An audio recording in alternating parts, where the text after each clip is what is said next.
Well, now to our second match, which comes from Swindlehurst Park, where Crystal Palace played Derby County, whose problems seem to lie as much off the field as they do on it. Your commentator, Alan Parry. When Derby came to Crystal Palace just 8 years ago, they were league champions, and Brian Clough had taken them into Europe for the first time in the club's history. But the intervening years have seen both clubs fall into decline. Today, Derby are near the foot of the second division, and star players like David Swindlehurst can see no hope of a brighter future. Swindlehurst, Derby's record signing, has said he wants to leave, and Palace, his former club, have made no secret of the fact that they'd like him back. Well, Kevin Hector, Swindlehurst's usual partner in attack, is still injured, so Derby feel an unchanged team, and half of these players are aged 22 or under, as Derby look to build their future on youth. There's also a youthful look about the home side, Crystal Palace, now recovering steadily from the traumas of last season, in which they had 4 different managers and finished bottom of the first division, 13 points behind the nearest club. Well, in common with many grounds these days, plenty of spaces on the terraces here at Swindlehurst Park. And Dario Grani, the Crystal Palace manager, certainly knows all about Derby. He spent 9 months there as assistant when Colin Murphy was manager.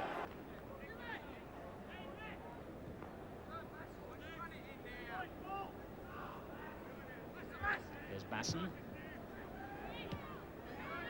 Hughes with the layoff. And here's Brooks. Hilaire. Brooks again. Both Langley and Hughes forward. He finds Hilaire. A nice layoff too. And not a bad early effort. In fact, Langley very nearly on the end of it. The shot by Murphy producing a fine save by Jones. Indirect free kick. Buckley.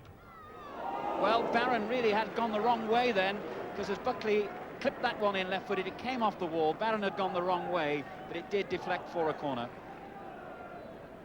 And you can see again how that left-footed shot from Buckley almost caught out Barron, the deflection taking it for a corner. Swindlehurst. Coop. This is Clayton. It breaks for Smiley and again for Coop. Now Reid for Derby County. Clayton. Reid again. Ambitious ball picking out Empson. Buckley.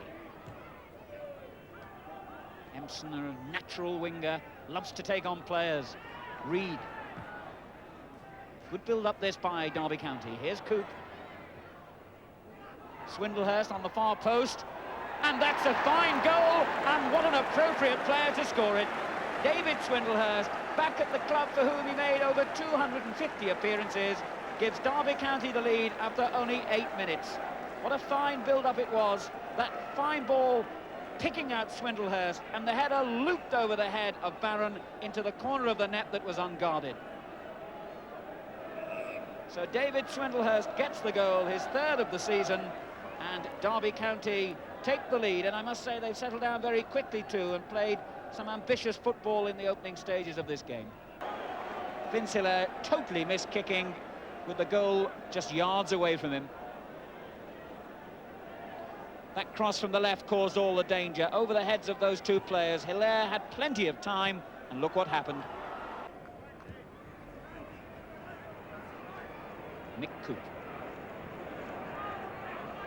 Powell, Steve Powell, and Reid. Barry Powell. And again, that was a magnificent ball to Empson. Oh, well, had he kept his head then, Derby surely would have had a second goal.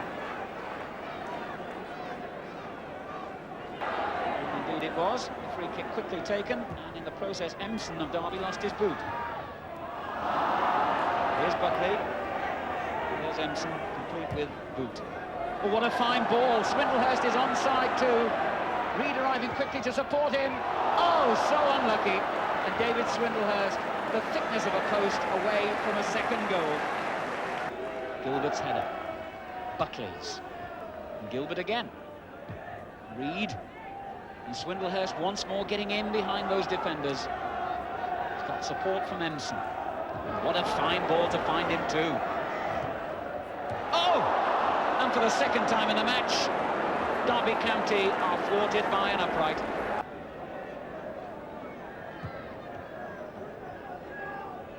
Swindlehurst again, supreme in the air. Empson. He really is quick, Paul Empson. But Basson's no slouch either. Empson winning, though. Swindlehurst! Well, Barron had it covered all the way. It's Hilaire. And a break on here. It's 2 against 2. If Clayton can move quickly enough. The extra man, Reed, onside, and the chip was delicate, but not accurate enough. And Derby covering well. Here's Murphy. Came off a defender, and in for Lovell, and a great save, and in the end, stabbed wide. Well, Neil Smiley then, just 10 minutes to go then, and it seems incredible for a side who created so many openings, it might literally have scored 3 or 4 goals. Derby now hanging on for a win.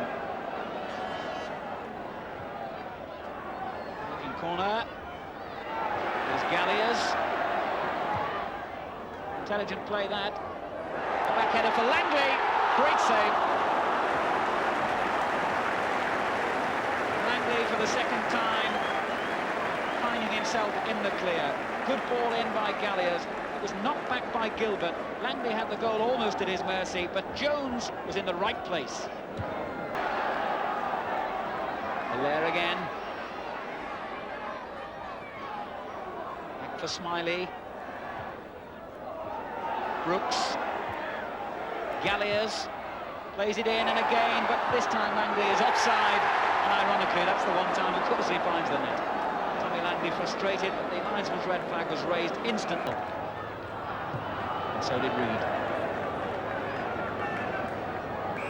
And that, in fact, is the final action. Boos from the home crowd, disappointed to see their side lose.